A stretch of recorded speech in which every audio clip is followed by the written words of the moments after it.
This afternoon, I'm on the Richardson family farm for the very last bit of their harvest this year, and we're bringing in corn.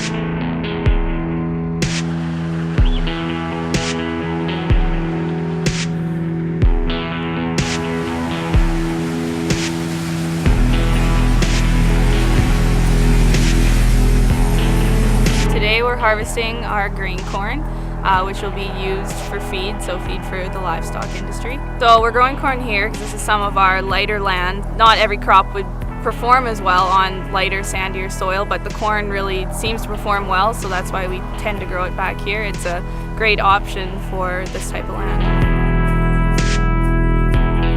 Jim also explained that growing corn on their lighter land may not be as immediately profitable as some other crops, but it's a long-term investment.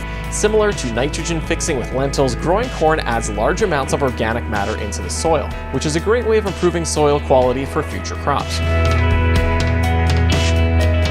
that's it. Harvest 2016 here on the Richardson family farm is all done.